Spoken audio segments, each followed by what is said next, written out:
감사합니다. 오늘 우리에게 주신 하나님의 말씀은 로마서 1장 1절부터 7절입니다. 오늘부터 언제까지 될지 모르겠는데 로마서를 우리가 좀 배우고 공부하고 다시 복음을 우리 마음에 다시 새길 수 있는 시간이 되었으면 좋겠습니다. 원래 야고보서를 공부했으면 당연히 로마서는 당연히 봐야 되는 겁니다. 이 두 개는 늘 같이 가야 돼요. 로마서 1장 1절부터 7절까지 말씀.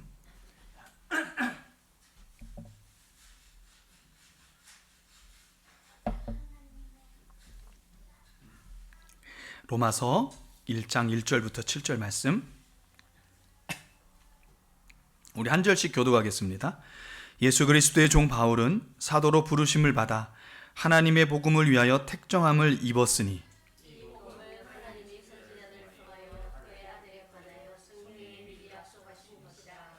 그의 아들에 관하여 말하면 육신으로는 다윗의 혈통에서 나셨고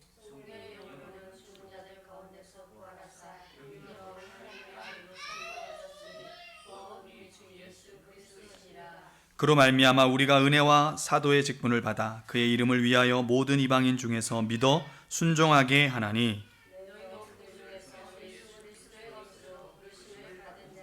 같이요. 로마에서 하나님의 사랑하심을 받고 성도로 부르심을 받은 모든 자에게 하나님 우리 아버지와 주 예수 그리스도로부터 은혜와 평강이 있기를 원하노라. 아멘. 기도하겠습니다. 하나님, 오늘부터 로마서 강해를 통해서 복음의 진수가 무엇이고 우리가 무엇을 위해서 살아가는지 이 말씀을 나누려고 합니다. 성령께서 역사하여 주시고 하나님 그 말씀이 우리의 삶을 이끌어갈 수 있도록 축복하여 주옵소서. 이미 다 아는 말씀이라고 생각하지 말고 다시 늘 새로운 그 복음을 접할 수 있는 저희들 되게 하여 주옵소서. 성령님 이 시간 전하는 자나 듣는 자 모두를 통제하시고 통치하시고 마음 문을 열어 주옵소서. 받으신 주님을 찬양하며 존귀하신 예수님의 이름으로 기도하옵나이다. 아멘.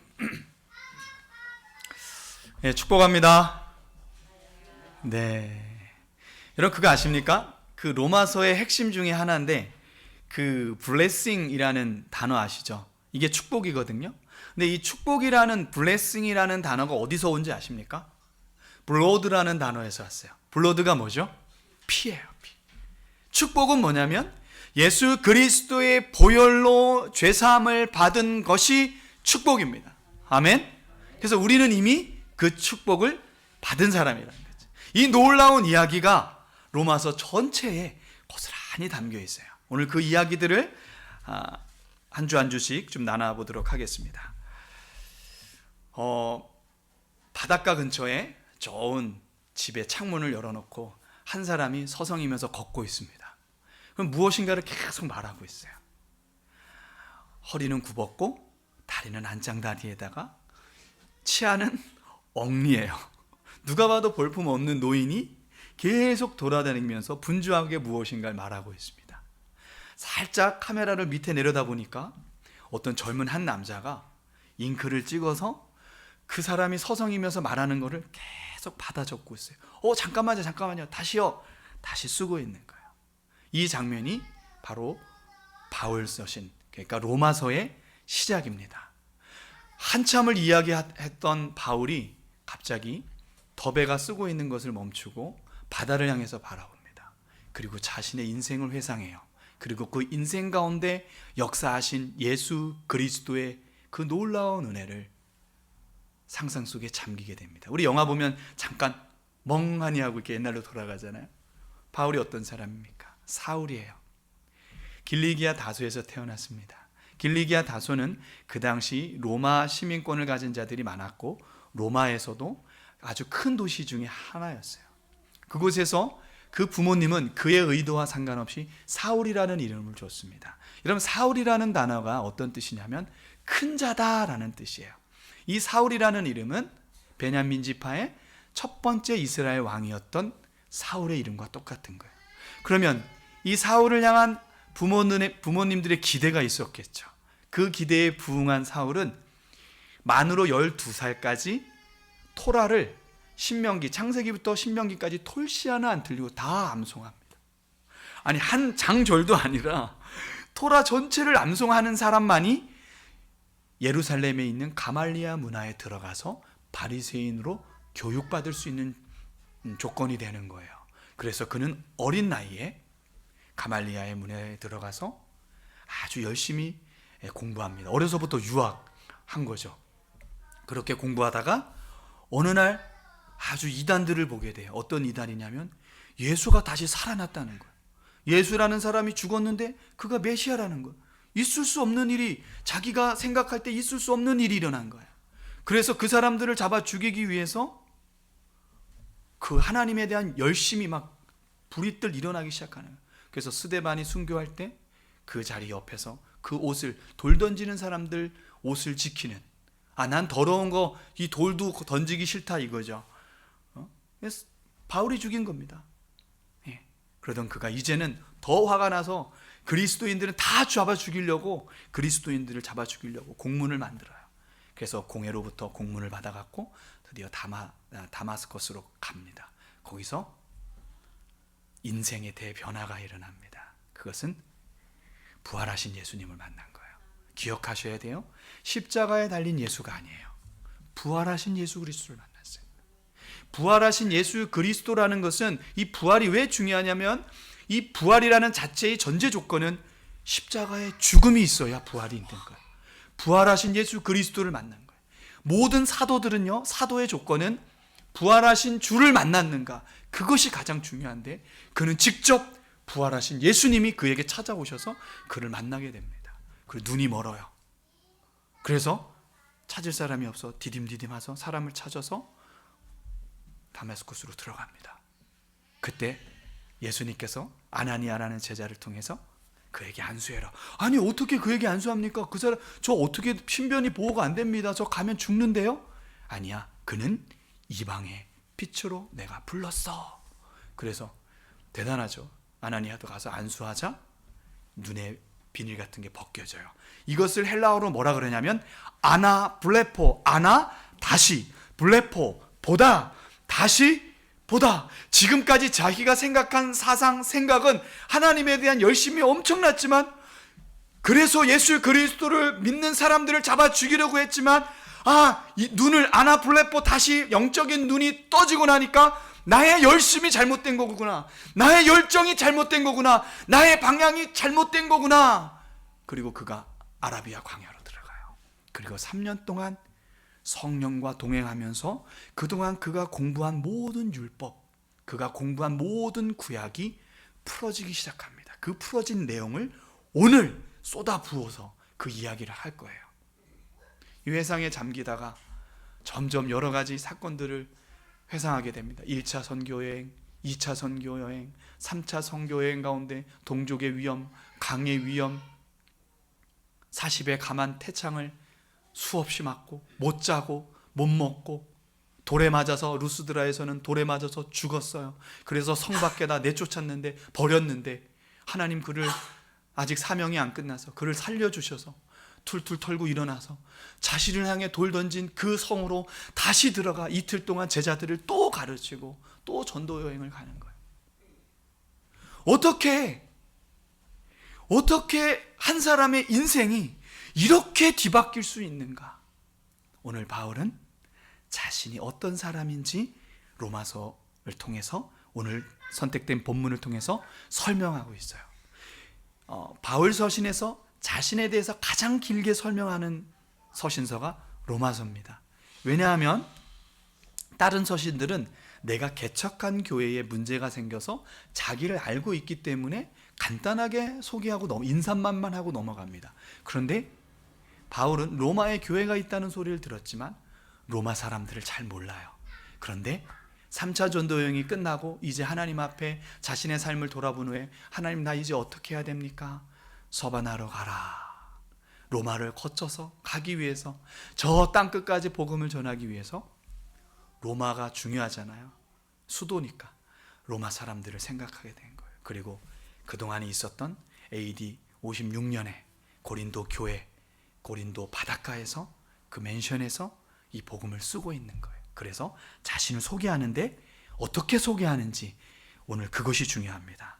1절, 예수 그리스도의 종 바울은 사도로 부르심을 받아 하나님의 복음을 위하여 택정함을 입었으니. 여기 보면 두 가지 단어가 나옵니다. 바울 자신, 나는 누구인가? 여러분이 누구인가를 발견할 때 여러분이 행복한 거예요. 여러분이 누구인지를 발견할 때 여러분은 이 땅에서의 삶이 그 어떤 삶보다 행복한 삶이 될 수 있는 거예요.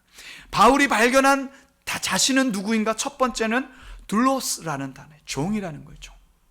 나는 종이야. 예수 그리스도의 노예야. 그런데 이 종은 두 가지 뜻이 있습니다.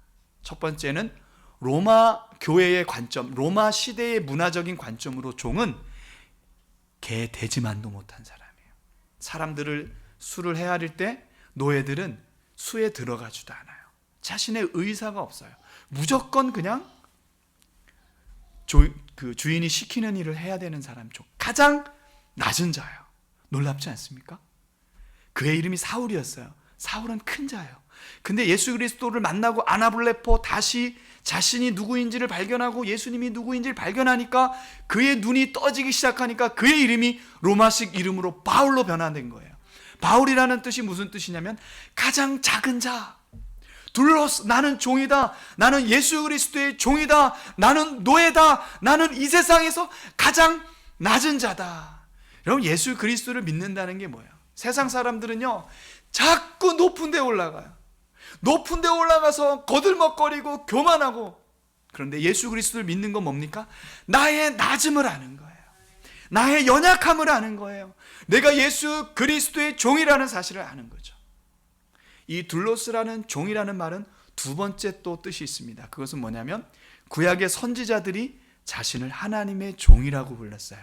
그러니까 성경의 관점으로 보면 지금 바울은 두 번째 종이라는 뜻, 하나님의 종이라는 뜻으로서 대언자가 되는 거예요. 선지자들이 하나님의 말씀을 받아서 대언했다고요. 이러면 이 선지자가 전하는 이 메시지의 권위가 어디에 있는 거예요? 하나님께 있는 거예요. 그래서 다시 바울은 자신을 이렇게 소개합니다. 사도. 사도라는 말은 어떤 뜻이냐면 아포스톨로스라는 말인데 이 말의 뜻은 사실 성경적인 단어가 아니에요. 이 단어는 그냥 보내심을 받은 자. 어떤 사람이 뭐를 이렇게 이제 왕이 야 이거 어디다 갖다 줘. 그럼 뚝뚝뚝뚝 가서 그냥 전달해 주는 그런 사람에 불과해요. 그런데 바울은 성경은 이 사도라는 말을 어떻게 사용하냐면 하나님의 선택된 사람으로서 하나님의 복음을 증거하는 사람으로 표현하고 있는 거예요. 그러니까 바울이 지금 자기 자신을 어떻게 보는 거예요? 나 사울 아니야. 나 큰 자가 아니야. 하나님 앞에서 나는 지극히 작은 존재야.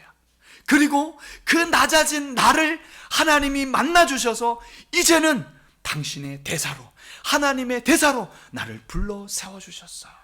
여러분, 이게 우리의 정체성이에요. 이게 여러분이에요. 이게 예수 그리스도를 아는 사람들의 모습인 겁니다. 아멘? 여러분, 그저 그런 사람 아닙니다. 여러분은 하나님의 대사예요. 하나님의 대사. 하나님 앞에서 나의 약함을 발견하고 그 약한 하나님께서 나를 들어 사용하시는 하나님의 대사가 된다는 사실. 이게 저와 여러분입니다. 아멘? 그렇다면 하나님의 대사로 불렀어요. 그리고 자기의 낮아짐을 깨달았어요. 무엇 때문에? 무엇 때문에 바울이 아나블레포가 되었을까?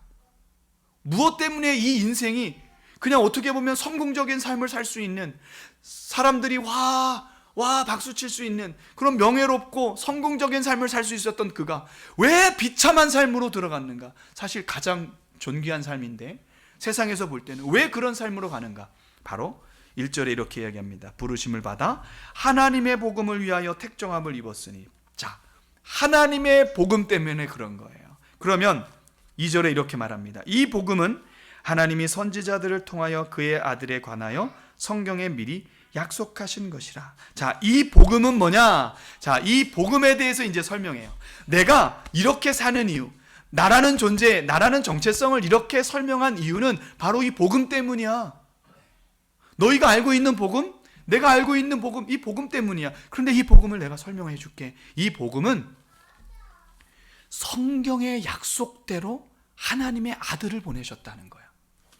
내가 구약 성경의 달인이잖아.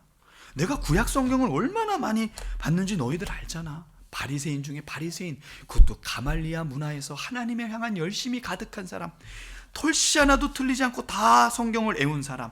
그런데 그 구약 성경을 보니까 보십시오. 2절 함께 읽겠습니다. 2절 시작. 이 복음은 하나님이 선지자들을 통하여 그의 아들에 관하여 성경에 미리 약속하신 것이라. 여기서 말하는 성경은 신약 성경이 아닙니다. 구약 성경이에요. 구약 성경에 보니까 모든 성경은 하나님께서 우리를 구원하시기 위해서 메시아를 보내신다는 약속. 내가 너희를 찾아갈 거야. 내가 너희를 다시 구원할 거야. 모든 성경은 하나님의 아들에 대해서 이야기하고 있더라. 내가 구약학자잖아. 구약이 그런 이야기를 하고 있는 걸 내가 발견했어.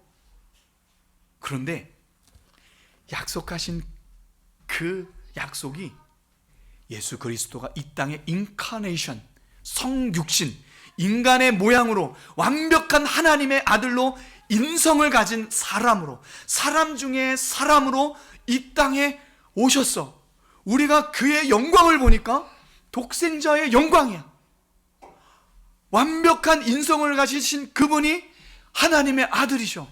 그분이 이 땅에 오셨어. 우리의 인간의 모습을 하고 그대로 이 땅에 오셨다는 거예요. 그 사실을 내가 보았어. 내가 그 이야기를 지금 하고 있는 거예요. 3절에 함께 읽겠습니다. 시작. 그의 아들에 관하여 말하면 육신으로는 다윗의 혈통에 나셨고. 육신으로는 다윗의 혈통에, 이게 예언의 성취임과 동시에 예수님이 완전한 인간, 완전한 인성을 갖고 있다는 거예요. 어떤 사람들은 예수님의 인성을 부인합니다. 그거 이단이에요. 어떤 사람은 예수님의 신성을 부인합니다. 그것도 이단이에요. 예수님은 완벽한 인간으로서 완벽한 하나님으로 이 땅에 오신 거예요. 여러분, 제가 다른 종교들을 이렇게 공부해 보니까요, 이게 정말 놀라운 거예요. 세상의 그 어떤 신이 이 피조물의 모양대로 이 땅에 옵니까? 단 한 번도 없었어요. 오직 하나님의 아들 예수 그리스도만이 하나님의 아들이심을 믿으시기 바랍니다. 아멘. 그분이 인간의 모양으로 이 땅에 오셨다는 거예요. 완벽한 인성을 가지신 거죠. 그래서 로마서랑 비슷한 성경이 갈라디아서인데 짝을 이룹니다. 갈라디아서 4장 4절에 이렇게 말합니다. 때가 참해. 하나님께서 예언하셨고, 그리고 하나님의 때가 되어서 하나님은 그 아들 독생하신 예수 그리스도를 우리에게 보내주셨다. 이게 끝이 아니에요. 그가 오셔서 그가 어떤 일을 하셨는가? 우리 4절을 한번 읽겠습니다. 4절 시작. 성결의 영으로는 죽은 자들 가운데서 부활하사 능력으로 하나님의 아들로 선포되셨으니 곧 우리 주 예수 그리스도시니라. 자, 성결의 영, 이 성결의 영이 무엇인지는 학자들마다 조금씩 견해가 다릅니다. 그런데 이 성결의 중요한 것은, 모든 학자가 일치하는 것은 성결의 영과 부활이 연결되어 있다는 거예요. 예수님께서 우리의 죄를 위해서 십자가에 달려 돌아가셔서 완벽히 우리의 죄를 가져가셨어요. 그래서 뭐라고 이야기하냐면, 이사야 53장에서 보면 그가 우리의 죄를 담당하셨대요. 그리고 십자가에서 죽은 거예요. 여러분, 죄의 삭은 사망입니다. 우리는 죽어야 돼요. 지옥 가야 돼요. 그런데 예수님이 약속대로 하나님의 아들을 보내셨고, 그 아들이신 예수님께서 우리의 죄를 친히 이 담당이 이런 뜻이에요. 가져가신 거예요. 그럼 더 이상 나에게 죄가 있습니까? 없습니까? 그리고 이 죄의 삭은 사망이니까 이 죄로 인해서 어떤 일이 일어납니까? 예수님께서 갈보리산으로 가는 거예요. 십자가에 달려 돌아가시러 가는 거예요. 왜요? 죄의 삭은 사망이기 때문에 그분이 우리의 죄를 가져가셨기 때문에 그분은 죽으셔야 돼요. 그런데 여러분, 여기서 놀라운 반전이 일어납니다. 예수님께서 십자가에 달려 돌아가셨으면 우리의 죄가 그대로 있어요. 왜요? 죄의 삭은 사망인데 예수님께서 사망한 그 모습 그대로라면 십자가가 너무나 사랑스럽고 십자가의 공로가 너무 대단하고 예수 그리스도의 보혈이 너무 대단하지만 아무 의미가 없어요. 왜요? 그도 죄인인 거예요. 죽은 걸로 끝났으니까. 그런데 성결의 영으로 그가 부활하셨다는 거예요. 아멘. 그가 부활하심으로 말미암아 모든 사망의 권세가 무너져 버린 거예요. 더 이상 사망이 쏘는 그 모든 억압으로부터 우리를 자유롭게 하셨다는 겁니다. 아멘. 그래서 예수 그리스도의 십자가가 예수 그리스도의 부활 사건을 통해서 성결의 영으로 부활하신 그 부활의 영광으로 십자가를 보니까 그 십자가 더 선명해지고 더 분명해지는 거예요. 아, 저분이 하나님이시구나. 저분이 하나님의 아들이시구나. 저분이 나를 위해서 십자가에 달려 돌아가시고 죽으시고 나의 죄를 대속하신 그 하나님의 아들이시구나. 너무 선명해지는 거예요. 그러니까 부활을 통해서 십자가 앞에 서니까 눈물이 막 쏟아지는 거예요. 내가 이분을 죽였구나. 내 죄 때문에 이분이 돌아가셨구나. 바울이요, 이 복음의 메시지 때문에 자신의 모든 삶이 변화되기 시작한 거예요. 아, 내가 하나님에 대한 열심이 있었는데, 하나님에 대한 열정이 있었는데 내가 잘못됐구나. 율법으로 구원 얻을 수 없구나. 약속하신 그 아들이 오셔야 되는구나. 그분이 이 땅에 오셔서 우리의 죄를 위해서 십자가에 달려 죽으시고 그리고 성결의 영으로 부활하셔서 우리를 구원하실 분이구나. 이 놀라운 사실을 깨닫게 되었다는 겁니다. 아멘. 그래서 오늘 복음의 내용을 한마디로 요약하면 네 가지입니다. 그가 약속대로 태어나셨어. 그리고 사람들이 그를 죽였어. 그는 다시 살아나셨어. 그는 우리의 왕이 되셨어. 할렐루야. 한번 보십시다. 왜 왕이 되셨는지 한번 보십시오. 4절 같이 읽겠습니다. 4절 시작. 성결의 영으로는 죽은 자들 가운데서 부활하사 능력으로 하나님의 아들로 선포되셨으니 곧 우리 주 예수 그리스도시니라. 여기서 우리 주라는 말이 구약적 관점으로 보면 아도나이, 그리고 여기에서는 오너라는 뜻이에요. 이 오너는 그냥 주인이 아니에요.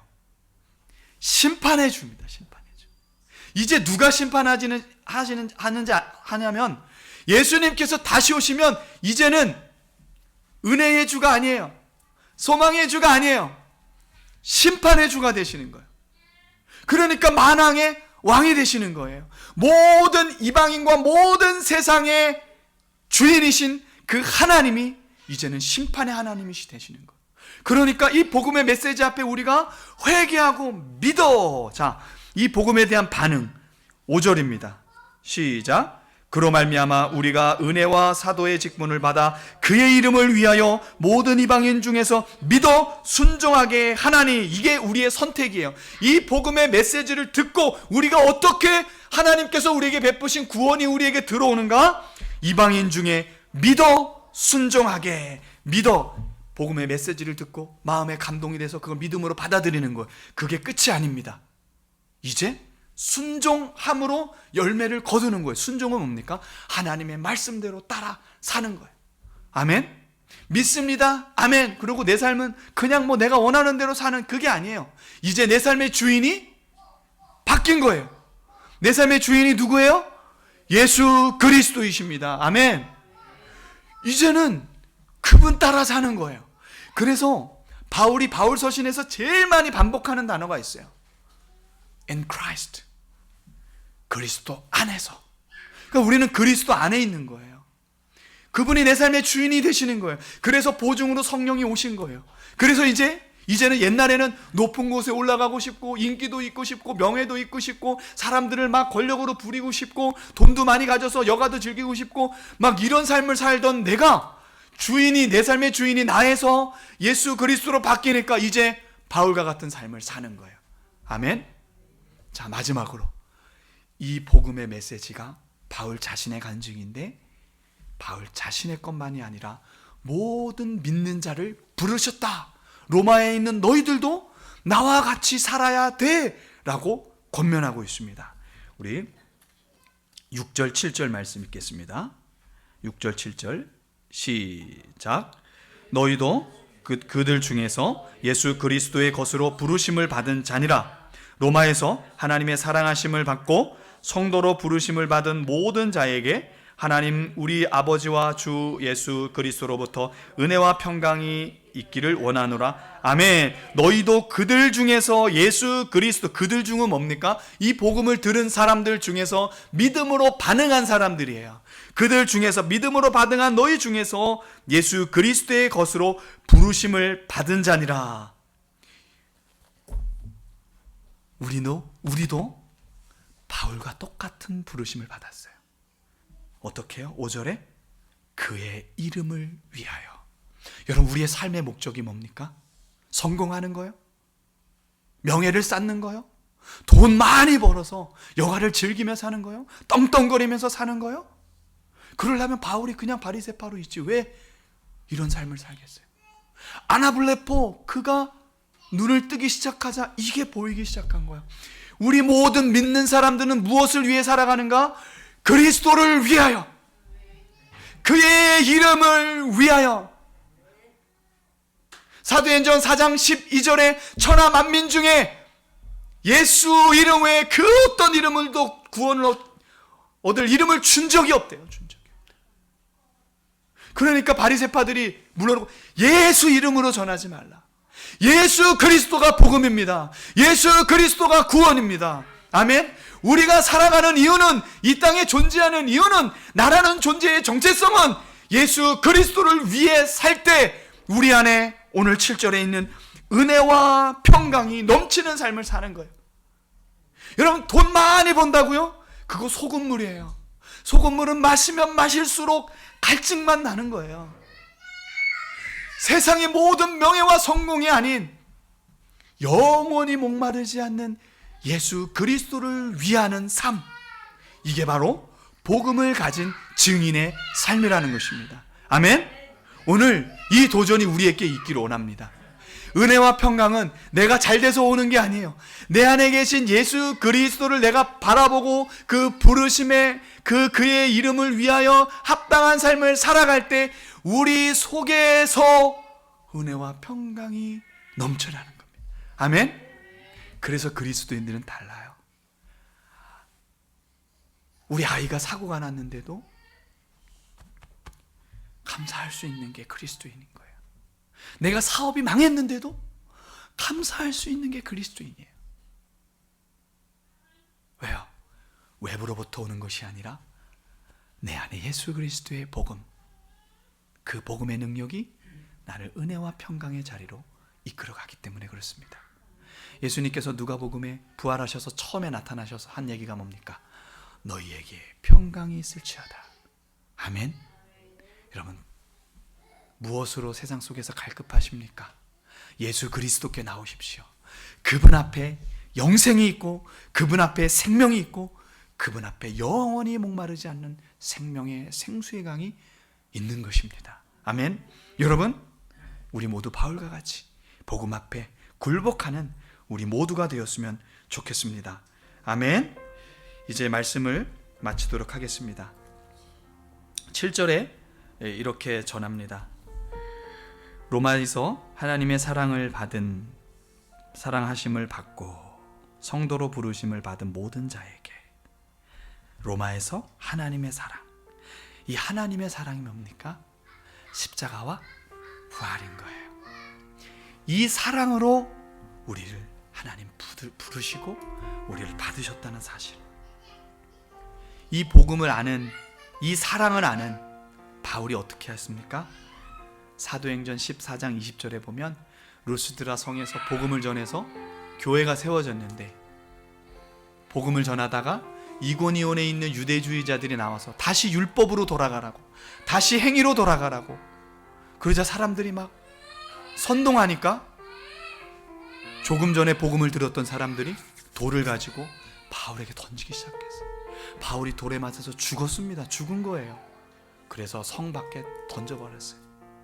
그런데 제자들이 살았나 죽었나 와서 봤더니 살아있는 거예요. 이런 만신창이가 됐겠죠. 근데 옷을 훌훌 털어버리고 나를 돌팔매질했던 그 사람들에게 다시 들어가는 거. 어떻게 이런 삶을 살 수 있습니까? 그 안에 생명이 있기 때문에 그래요. 그 안에 복음이라는 생명이 있기 때문에 우리가 그렇게 살 수 있는 것입니다. 아멘. 오늘 우리의 삶이 그런 삶이 되기를 소망합니다.